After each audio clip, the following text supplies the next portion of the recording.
అరే రాజుగా చెప్పురా, నీకు ఒక విషయం చెప్పాలరా. ఏంటిరా? నాకు అమ్మాయి గారు అంటే చాలా ఇష్టం రా.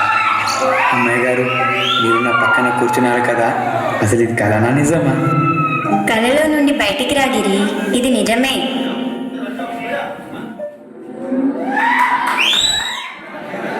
Good afternoon. ఫస్ట్ దాస్ చెప్పినప్పుడు ఈ మూవీ గురించి ముందు నుంచి చెప్తా ఉన్నాడు. ఒక ఆదిలాబాద్లోనే ఒక మంచి కాన్సెప్ట్తో మూవీ తీస్తున్నాం, దీనికి మీరు ఖచ్చితంగా కొంచెం సపోర్ట్ చేయండి అని చెప్పినప్పుడు నేను సరే అన్నాను. కానీ ఈరోజు ట్రైలర్ చూసిన తర్వాత గణేష్ యాక్షన్ కానీ, హీరోయిన్ యాక్షన్ కానీ, మళ్ళీ దాస్ కానీ, మళ్ళీ విలన్ యాక్షన్ కానీ చాలా బాగా చేశారు. అంటే ఏదో వీళ్ళు ఉన్నారని చెప్పి ముఖస్తుతిగా నేను చెప్పడం కాదు, నిజంగానే విలనిజం యొక్క యాక్షను అంతకుముందు చూసిన వీళ్ళ షార్ట్ ఫిల్మ్స్తో పోలిస్తే ఈ మూవీ చాలా బాగా డెవలప్ చేసుకొని డిఓపి లెవెల్లో కానీ, మ్యూజిక్, బ్యాక్గ్రౌండ్ మ్యూజిక్ కానీ చాలా బెటర్గా మెచ్యూర్డ్గా యాక్షన్స్ తెచ్చాయి. ఎస్పెషల్లీ హీరో విలనిజం క్యారెక్టర్స్ అయితే ఈ దారుణంలో నాకు తెలిసి చాలా అద్భుతంగా పడ్డాయి అనుకుంటున్నాను.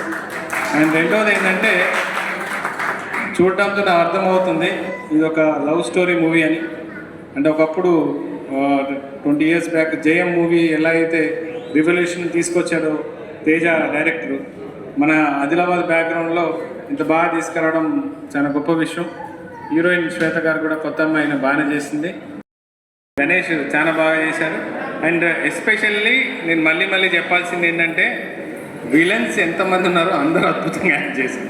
అంటే లైక్ నేను అనేది ఏంటంటే, ఒక ట్రైనింగ్ ఇన్స్టిట్యూట్స్లో, యాక్టింగ్ ఇన్స్టిట్యూట్స్లో తీసుకొని ఎలా అయితే పుష్ చేస్తారు, ఎస్పెషల్లీ విలనిజం అనేది ఇండస్ట్రీలలో ఇప్పుడున్న టెక్నికల్ ప్రకారం అవతారంలో కంటే కళ్ళల్లో కానీ ఎక్స్ప్రెషన్లో చూపించాలంటారు. అది మీరు 100% సక్సెస్. ఆ విషయాలు అయితే నేను నిజంగా చెప్తున్నాను. కొన్ని సీన్స్లో ఈవెన్ కళ్ళల్లో కానీ, ఎక్స్ప్రెషన్లో కానీ, అయితే పెద్దరికంగా తను దాస్ చేసిన విషయం కూడా అద్భుతంగా ఉంది. I really waiting for the movie to watch, and all the best for the team unit, and hope they get what they want. అంటే అద్భుతమైన సక్సెస్ సాధించాలని కోరుకుంటూ ఈ అవకాశం ఇచ్చిన అందరికీ మరొకసారి ధన్యవాదాలు తెలియజేసుకుంటున్నాను. All the best.